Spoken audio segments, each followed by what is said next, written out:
All right, welcome back to my beginners guides. And what we're going to talk about today are the best Pool 1 decks in Marvel Snap. There's 4 different archetypes that we're going to talk about today, and these are undoubtedly the 4 best archetypes that you could play in Pool 1. It's going to take you a little bit of time to gather all the cards for these, but generally speaking, it's not going to take you too much time. It's only going to take a couple days, so you're probably going to be able to put these decks together right away. And the first one we're going to talk about here is this Devil Dino deck. Devil Dino is pretty much the best, biggest, strongest card that you're going to find in pools 1 and 2. If you get him early, you are very lucky and you have yourself a very stellar deck archetype. The important cards that you need to synergize well with Devil Dino are definitely Moon Girl, White Queen, Cable, Sentinel, and sort of Mantis. Mantis is the weakest out of all of them. She's also one of the first that you're gonna get, so you might as well put her in. Your goal is probably play Sentinel or Mantis on turn 2 so that you could put a card back into your hand. If you can guess correctly with Mantis, the reason that Sentinel is way better is because Sentinel automatically is gonna put a Sentinel back in your hand. Cable on 3 so that you could take one of your opponent's cards, and Moon Girl on 4, and your goal is to duplicate that Devil Dino, because on turn 5 you're gonna play Devil Dino out in one location, and then on turn 6 you're gonna play the second Devil Dino out on another location. But you're not always gonna get that combo off, so we also have White Queen that's gonna add a card to your hand that's also gonna help Devil Dino, and you're not always gonna have Devil Dino in your hand when you use Moon Girl, and that's why we got Iron Man, because double Iron Man is also really strong. In general, with 2 Devil Dinos out there, you're probably gonna win the game. He grows to such a large amount of power that your opponent really is not going to be able to overtake the power that you put in each location. The rest of the cards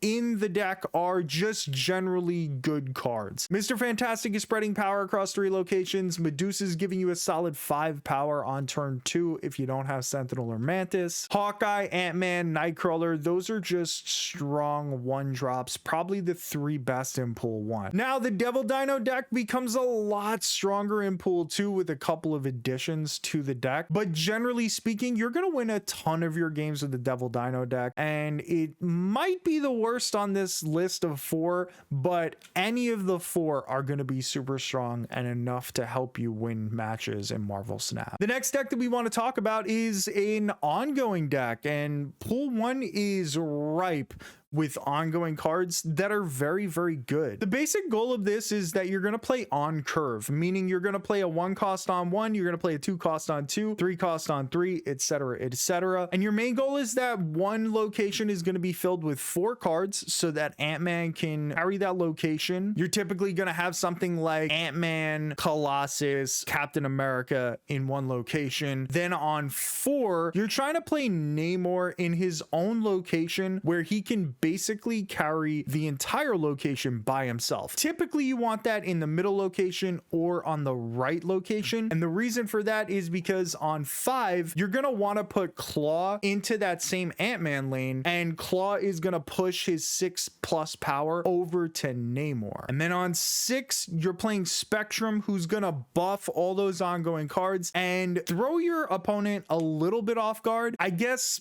in Pool 1, Spectrum is very popular. She's played a lot, so maybe it won't throw them off too much. Spectrum is incredibly strong. She provides 7 power on her own, but she also spreads a whole bunch of power to every other card that you have on the board. But one thing to look out for with this deck, a lot of people are running Enchantress because she's pretty much the best tech card of Pool 1. She absolutely wrecks this deck. She's likely going to wreck your 4-card location. So just be aware of that and just make sure that Namor is doing well on his own. And also, if you decide to play a little off curve, you could throw some of those smaller guys into another location that you could have Spectrum boost up later on. All in all, I really do enjoy the ongoing deck. It's not one of the 2 strongest ones. The top 2 strongest ones are by far your best Pool 1 decks, but ongoing is really strong in Pool 1. Speaking of the top 2 decks, at number 2, I've got the On Reveal deck. On Reveal is something that you're going to be playing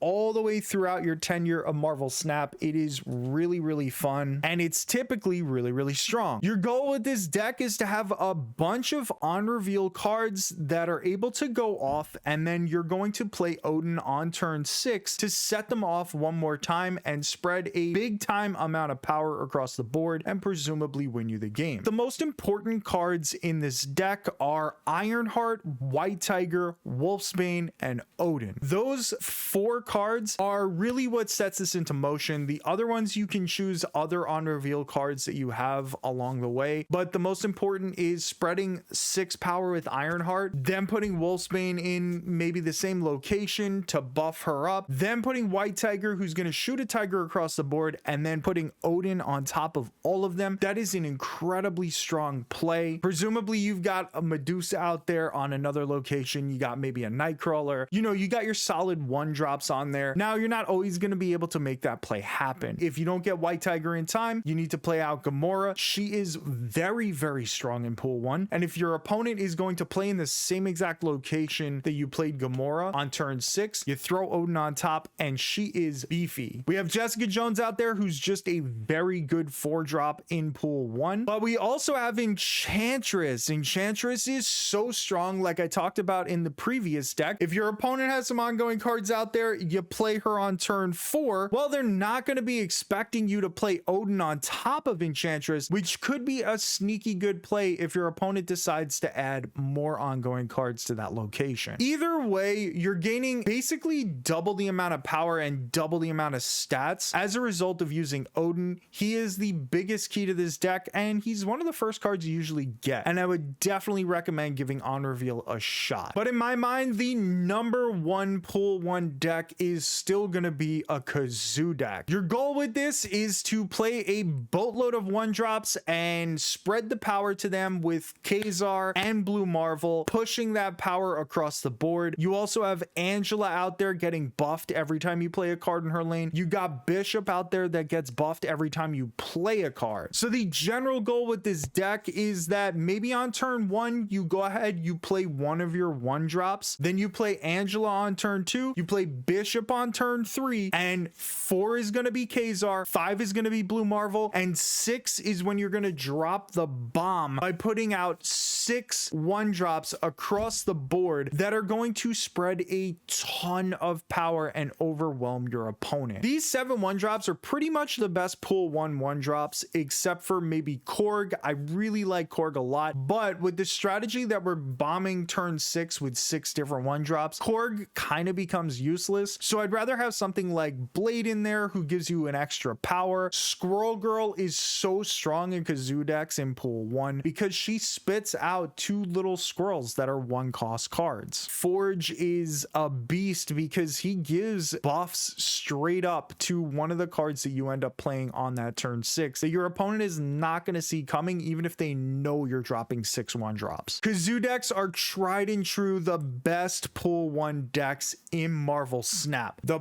problem with Kazoo decks is once you creep into pool 2 territory, Killmonger becomes a big issue. He starts killing all your 1-drops. Your Kazoo deck is not as strong. We would have to improve it, tweak it with a couple of things like armor, Cosmo, but Kazoo deck starts to kind of get a little worse once pool 2 hits. But in pool 1, it is the absolute best deck around. So those are the 4 best pool 1 decks that you can play. I told you the core cards of each deck, and you can sort of replace the other ones, build your own sort of shell. You can even try and combine some of them, but generally speaking, these 4 archetypes are the best in pool 1. These decks that I actually built and showed you are pretty much the best cards that you can include in each one of them. Please give this video a thumbs up, subscribe to the channel because I have a ton of beginners guides. This is one video in a series of many to help you get the best experience out of Marvel Snap when you're first starting out. Thank you so much for watching. I really appreciate you. And let me know in the comments section if there's anything that I could help you with tweaking your decks or anything like that. I am glad to help anybody, especially beginners. Have a great rest of your day.